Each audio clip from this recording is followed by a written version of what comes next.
Vamos a cerrar este módulo ya para irnos a comer ahorita con el tema de alto flujo en emergencias respiratorias.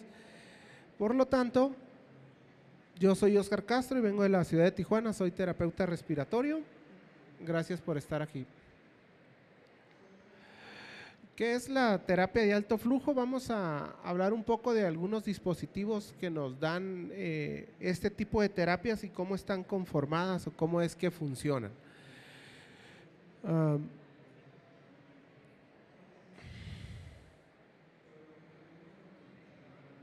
Bueno, aquí vamos a tener 3 modelos que habitualmente conocemos. Este es el primero que yo conocí, en la mañana les presentaba este modelo y hoy es del que últimamente estamos utilizando o el que más estamos familiarizados a usar. En el modelo del lado derecho sabemos que requerimos una fuente de oxígeno y una fuente de aire en el cual se mezcla el gas a través de este dispositivo que es un mezclador de oxígeno y aire y nos permite regular la fracción inspirada de oxígeno a través de un flujómetro que va de 0 a 60 litros por minuto entre el aire, en el cual se calienta, se humidifica y pasa a través de un tubo a las cánulas nasales que se van a colocar.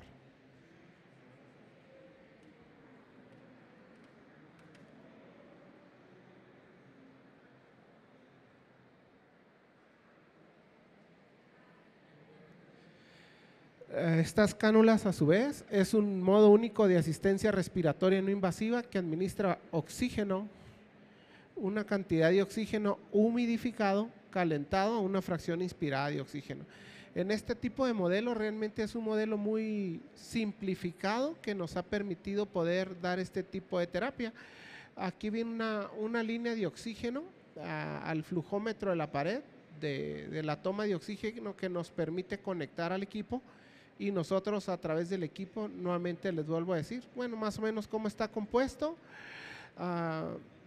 Tenemos una cámara donde se deposita el agua a través de un frasco con agua, va goteando, hay un flotador. Tenemos la entrada de oxígeno, el circuito o tubo corrugado que va conectado a la interfase del paciente donde va a respirar a través de la nariz. El tubo obviamente tiene unos cables por dentro, por así decirlo, que nos permite que no se condense el agua del aire que se está humidificando. Y tenemos un generador interno que nos permite dar un flujo de hasta 60 litros por minuto, que es el gas que le vamos a poder administrar al paciente. Sus indicaciones, como ya lo saben, hemos venido hablando toda la mañana: insuficiencia respiratoria tipo 1 o tipo 2, bronquiolitis, pacientes con neumonía severa, del sueño, prevención. Lo podemos utilizar en la prevención de pacientes que tuvieron o que no queremos reintubar básicamente, en niños o algunos pacientes con laringitis y en pacientes con insuficiencia cardíaca pre y postoperatoria y en algunos casos pacientes con asma. Algo de lo que aprendimos ahora en COVID, empezamos a utilizar obviamente con todo nuestro equipo de protección este tipo de terapias.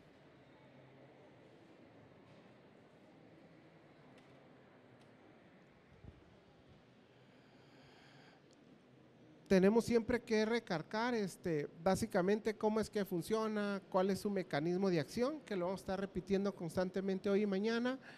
Principalmente nos permite controlar la fracción inspirada de oxígeno. Recordemos que en los dispositivos comunes o los dispositivos habituales para administrar oxígeno a través de puntas nasales normales, mascarillas simples o reservorios, te dice la literatura que administrando cierta cantidad de oxígeno, pensabas tú ciertos litros de oxígeno, cierta cantidad de FO2 que te iba a dar. Sin embargo, este equipo nos permite dar con exactitud la fracción inspirada de oxígeno que queremos darle. Nos permite hacer un lavado del espacio muerto nasofaringio.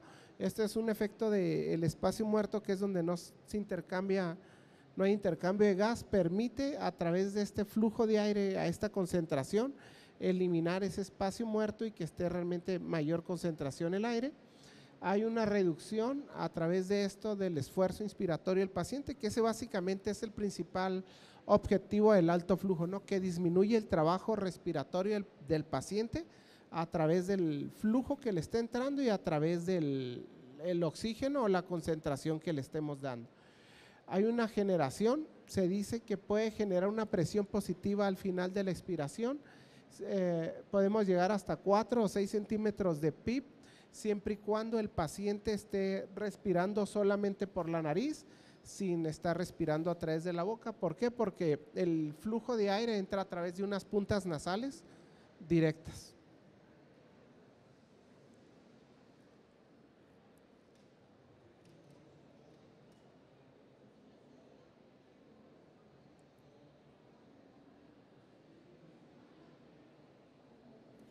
Bueno, de los efectos de presión positiva, ¿cómo es que se genera este tipo de presión positiva al final de la expiración? Dice que el alto flujo es un sistema abierto, sin embargo, la alta tasa de flujo de la cánula resiste el flujo de aire expirado y eleva la presión de las vías aéreas respiratorias. En adultos como en recién nacidos y bebés se ha demostrado que el alto flujo exhibe el efecto de presión positiva al final de la expiración, en el que el aumento de la presión máxima de las vías respiratorias nasofaringeas presentes al final de la expiración, particularmente cuando la boca está cerrada. Y aquí te habla de algo muy interesante, se dice que puede reducir el trabajo respiratorio y mejora la oxigenación. Cada incremento de 10 litros de flujo de oxígeno genera aproximadamente hasta 1 centímetro de agua de presión. Esto es, el equipo te permite desde en el paciente adulto manejarlo de 10, por ejemplo, si le ponemos 10 de flujo nos puede dar 1 centímetro de agua de presión de agua, de tal modo que si genero yo 60 litros por minuto me puede generar hasta 6 centímetros de presión positiva al final de la expiración.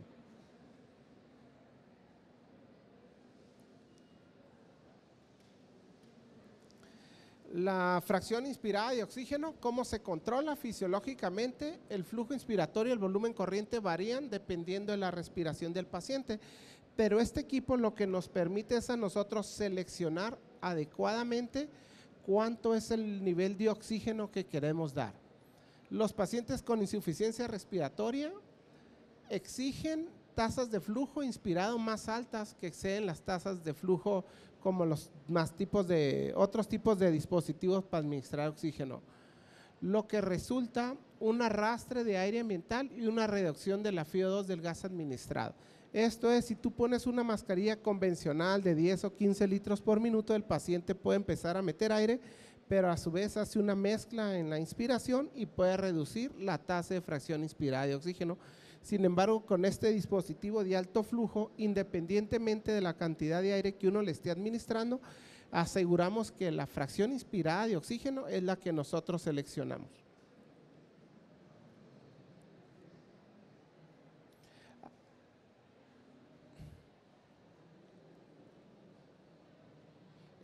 En la cuestión de la humidificación, que es algo muy interesante e innovador en el alto flujo, los dispositivos que siempre habíamos conocido habitualmente son o a través de un gas seco o a través de un vaso humidificador con aire frío básicamente, y este equipo nos permite entregar el aire humidificado pero a cierta temperatura. Estos suelen incluir humidificador calentado y esto permite que estos dispositivos otra vez administren un gas calentado, humidificado de manera óptima, que los pacientes se sienten más a gusto al recibir este tipo de terapia. Algo que nos puede o nos favorece la cuestión de la humidificación es que aumenta el contenido de agua de la mucosa, lo que ayuda a eliminar secreciones y reduce obviamente potencialmente el trabajo respiratorio. Muchos de nuestros pacientes o la mayoría, por ejemplo, en lo más común es usarlo con pacientes con neumonías y sabemos que esos pacientes tienen mal manejo de secreciones. Entonces, al entregar un gas humidificado y calentado, pues favorece a que el paciente en un momento dado pueda eliminar las secreciones de mejor manera, que no es el objetivo evidenciado, pero sí nos ayuda en el tema de manejar mejor sus secreciones. Se dice que también, al humedecer las vías respiratorias, evitando lesión epitelial asociada a una desasiación de las vías respiratorias.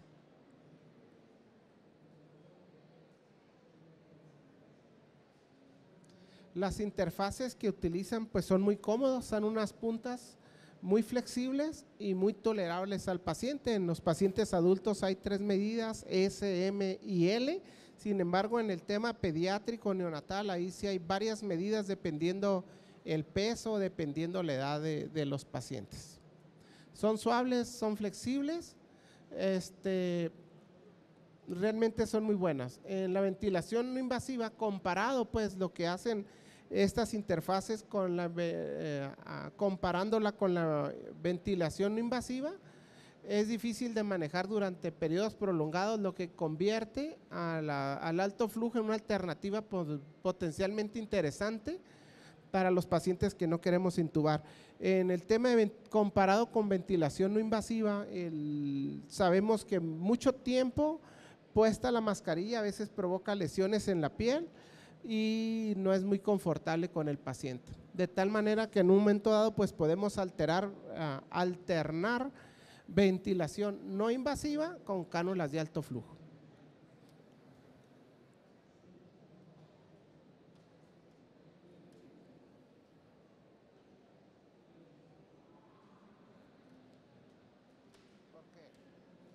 Dentro de las ventajas y desventajas que podríamos encontrar una de las ventajas es que hay mayor comodidad debido a la similitud del aire humidificado y calentado en las condiciones fisiológicas de las vías respiratorias. Nuevamente recordando ventajas, puede reducir dióxido de carbono, el personal médico puede establecer la fracción inspirada de oxígeno, proporciona un efecto nuevamente de PIP y deja la boca libre para hablar, comer o toser al paciente, y esto es un confort muy importante.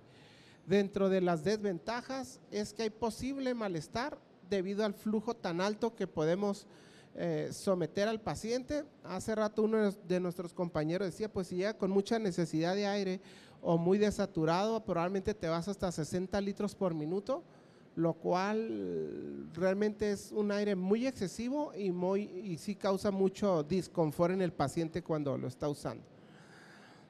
Ok. El procedimiento generador de aerosoles que potencialmente puede aumentar el riesgo de transmisión viral. Esto en COVID fue un efecto muy importante que tuvimos que aprender a controlar. El alto flujo le está dando beneficio a los pacientes con COVID.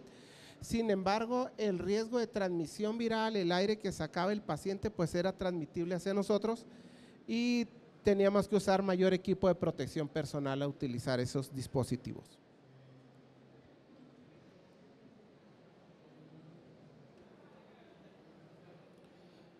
Dentro de más que emergencias respiratorias, ¿cuáles son sus aplicaciones clínicas? Sabemos que el alto flujo le va mejor a los pacientes comparado con el oxígeno de bajo flujo. ¿Quiénes son los dispositivos de bajo flujo? Pues las puntas nasales normales, las mascarillas simples, mascarillas reservorias.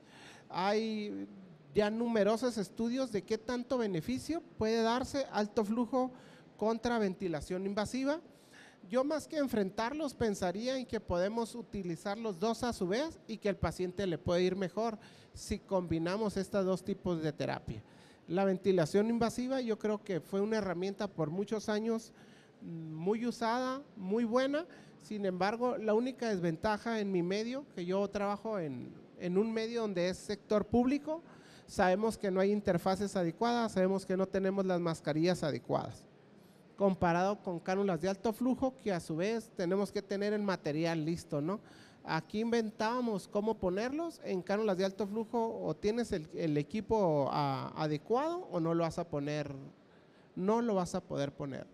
Otra de sus aplicaciones clínicas, sabemos, insuficiencia respiratoria, oxigenación preintubación, posextubación, insuficiencia respiratoria posoperatoria, es hipercápnica cuando el paciente retiene CO2, insuficiencia respiratoria hipoxémica tipo 1, tipo 2 y en pacientes inmunodeprimidos también lo podemos utilizar. Y obviamente donde iniciamos, o más bien donde aprendimos, más que nada es en pacientes con COVID. Sin embargo, nosotros le hemos dado más usos. Hemos aprendido que hay pacientes que probablemente, por ejemplo, en pacientes inmunodeprimidos nos ha ido bien. Hemos estado utilizando alto flujo en pacientes con tuberculosis, también les ha ido bien. Y para poderlo usar, tenemos que utilizar una escala que se llama índice de ROX, que básicamente te predice si el paciente le va a ir bien al utilizarlo o no. Siempre que utilizamos o aplicamos un tratamiento a un paciente, tenemos que ver cómo le está yendo, ¿no? Esto es si está respirando mejor, si mejoró su oxigenación, y eso es aplicación clínica. Tú lo ves a través de contarle la frecuencia respiratoria, contarle la frecuencia cardíaca, ver si se está cansando o no.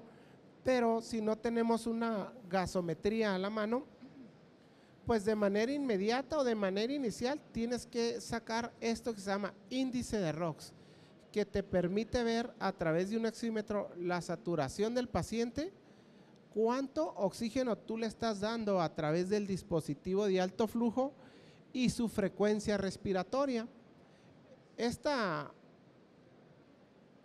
fórmula matemática nos va a dar números, y esos números nos van a decir si a través de qué tan bajo o qué tan altos números podemos manejar o nos pueden dar, te van a decir si básicamente si el alto flujo o la terapia de alto flujo le está beneficiando o le va a hacer bien al paciente. ¿Qué es lo que queremos que le pase al paciente? Al aplicar este tipo de terapia, lo que no queremos es llegar a que el paciente se tenga que intubar.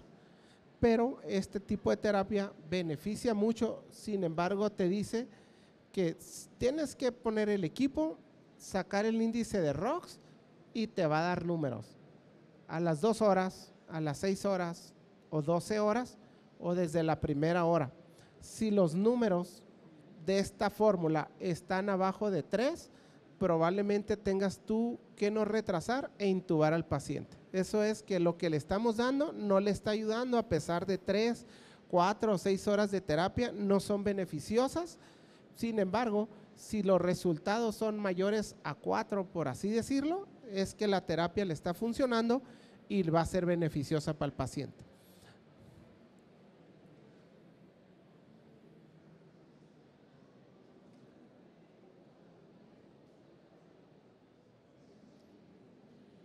De las contraindicaciones que se encuentran, que realmente son muy pocas las contraindicaciones, se dice que ningún ensayo clínico ha informado contraindicaciones como criterio de valoración principal.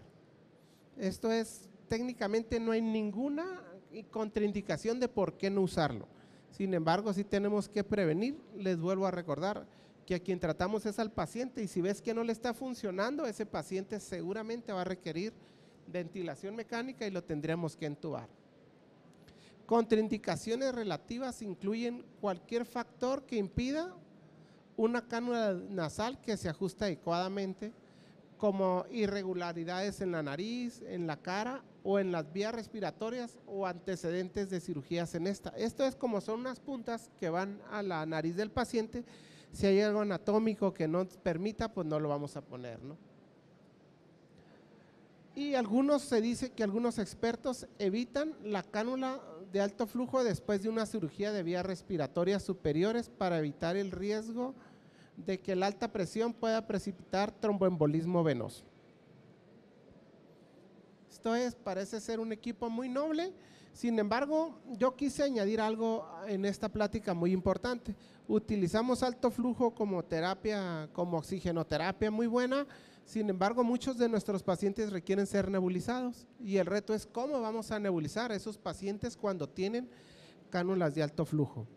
Hay unos dispositivos que el equipo Airvo 2 tiene, que es como una pieza en T, donde tú colocas aquí la microbomba de un nebulizador de malla, en este caso el Aerogen, y puedes administrar a través de ahí el broncodilatador o el medicamento inhalado que tú le quieras aplicar. Sin embargo, es muy difícil conseguir esta pieza. De hecho, no sé dónde haya muchas, pero es muy difícil, y lo que habitualmente hacemos es poner una adaptación, una pieza en T y el equipo nebulizador para que a través de este tubo de la interfase pueda llegar el medicamento que uno quiere, el medicamento seleccionado para poderlo nebulizar. Esta probablemente es la práctica más común que se utiliza para poder nebulizar un paciente con altos flujos. No encontré muchos estudios. Este es un hechizo, totalmente hechizo, donde tú pones una pieza en T a través del equipo, y otros, en otros dispositivos, como se puede administrar la terapia de alto flujo a través del mezclador y un flujómetro externo, pues en el equipo de humidificación, ahí sí se puede colocar adecuadamente la parte o el dispositivo en el cual se va a poder depositar el medicamento inhalado. Esto es muy práctico definitivamente. Sin embargo, esto ha sido el reto. ¿Cómo hacerlo? Habitualmente, no sé si les tocó, pero habitualmente algunas veces cuando no tienes estas piezas, pues lo que haces es poner una mascarilla encima del paciente.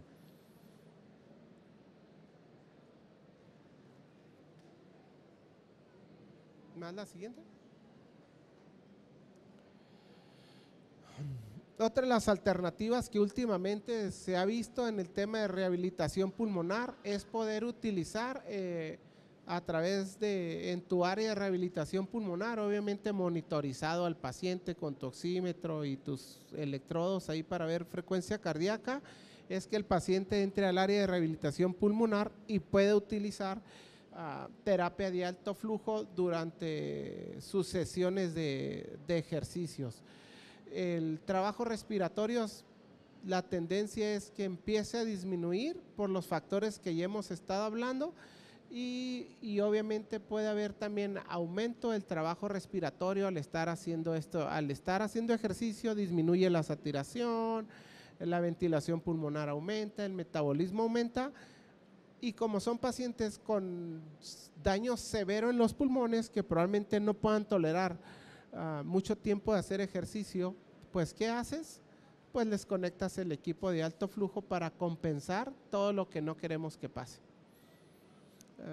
No sé si hay gente aquí de rehabilitación pulmonar que lo esté haciendo, pero es una nueva tendencia que están empezando a usar.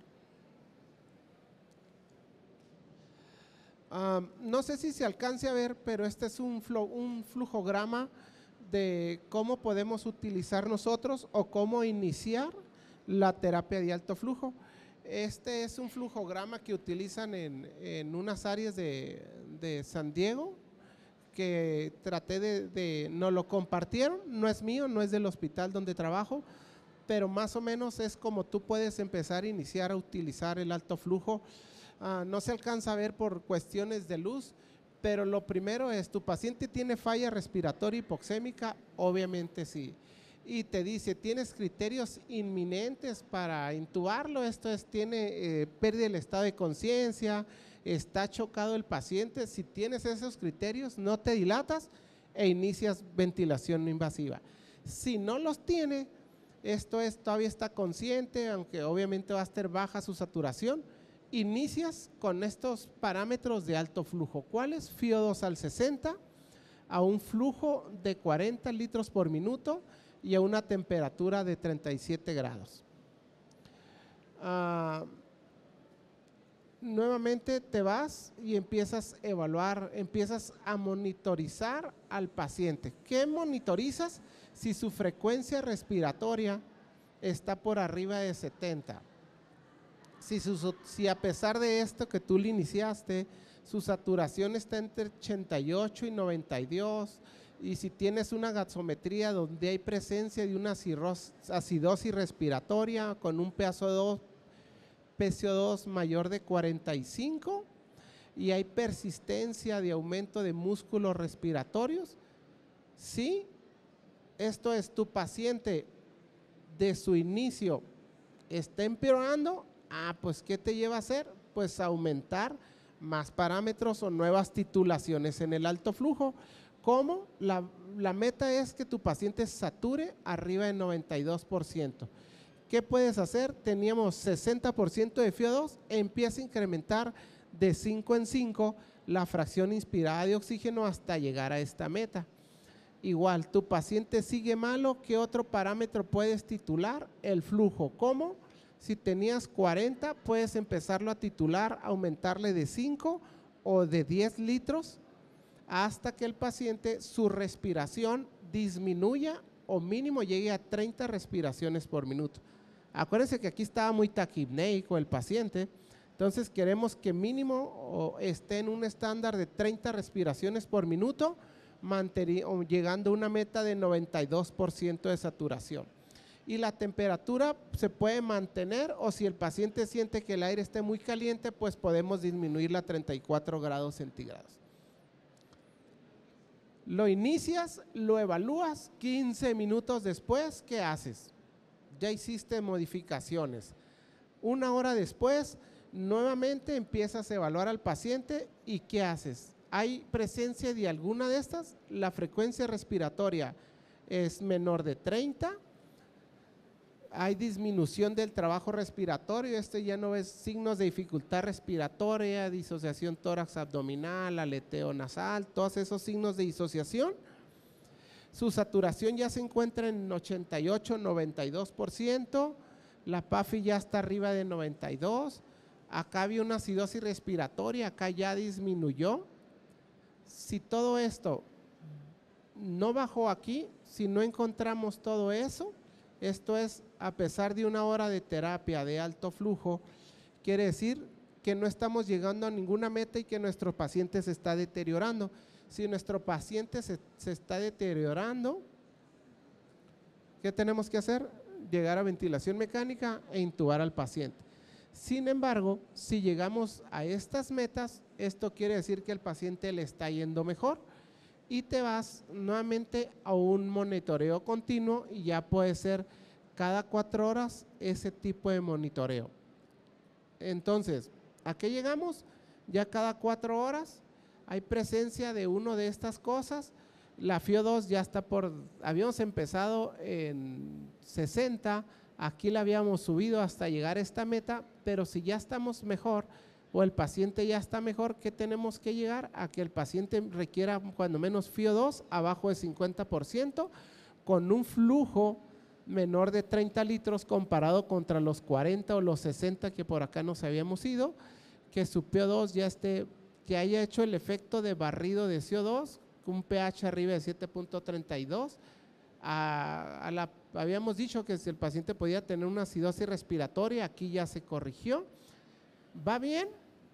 Después de 4 horas, si va bien, ¿qué tenemos que hacer? Pues ya empezar, si nos va fuera muy bien, y aunque esto realmente casi pareciera ser mentira, en 4 horas nunca le vamos a retirar el paciente el alto flujo a un paciente, pero ya podemos pensar que cuando tengamos estos parámetros en nuestro alto flujo, flujos de 30, FiO2 bajas, podemos pensar en el retiro, ahora sí, o en el winning del alto flujo.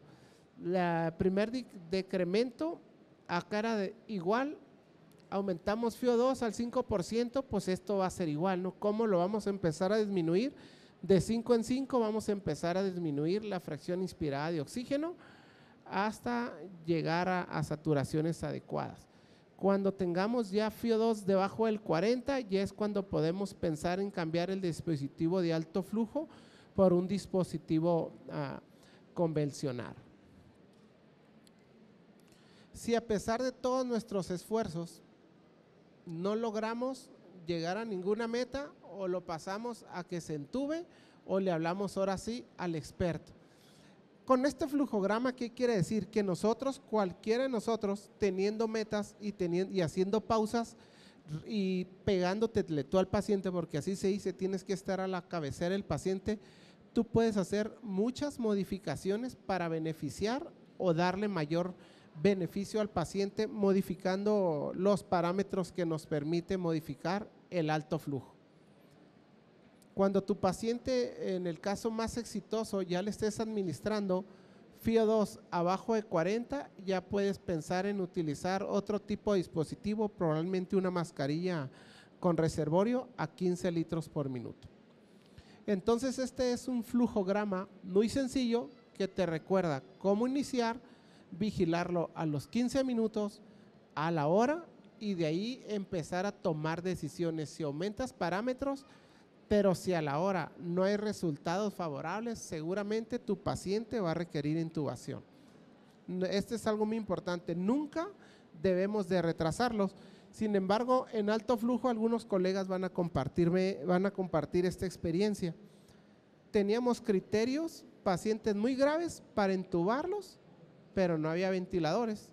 Y si había, de todos modos, ¿qué decíamos? Aguántalo, prónalo y vamos a ver, aguanta, aguanta, aguanta, aunque el paciente estuviera muy grave, muy desaturado, y toleraba horas, toleraba un día, toleraba 2 días, y probablemente a los días, con todos estos criterios para intubarlo, el alto flujo mantenía vivo a los pacientes y el resultado era no se intubó y le fue bien. Pero tenemos que ser muy precavidos. COVID en la pandemia no teníamos muchas oportunidades, ni muchas formas de pegártele a un paciente, porque teníamos muchísimos pacientes que ver y mirabas uno tras otro, tras otro, tras otro. Y eso nos dio esa oportunidad, o le dio oportunidad a la gente de utilizar de manera indiscriminada el alto flujo y les fue bien.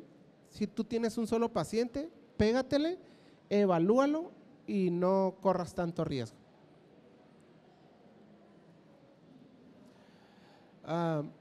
De manera final, el futuro del alto flujo, hay muchas cosas, hay muchos dispositivos hoy, no sé cuántos, no conocemos muchos,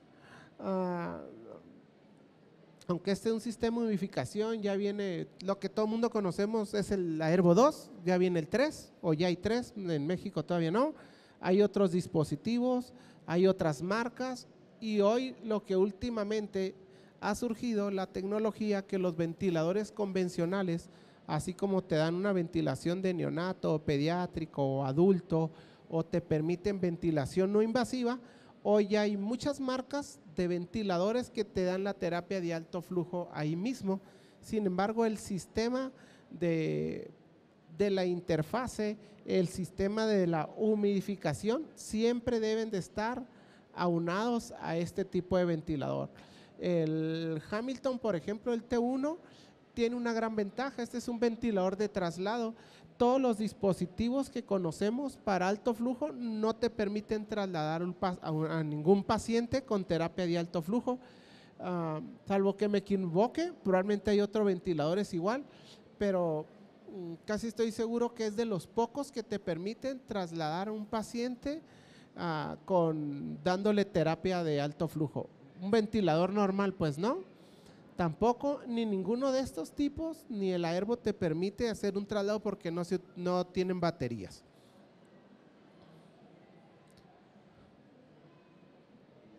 Entonces, básicamente es saberlo utilizar. Hoy ya en día en todos los hospitales casi tenemos este tipo de terapia. Utilícenla, no tengan miedo, les va muy bien. Y eso sería todo. ¿Preguntas? ¿Dudas? Bueno, pues muchas gracias.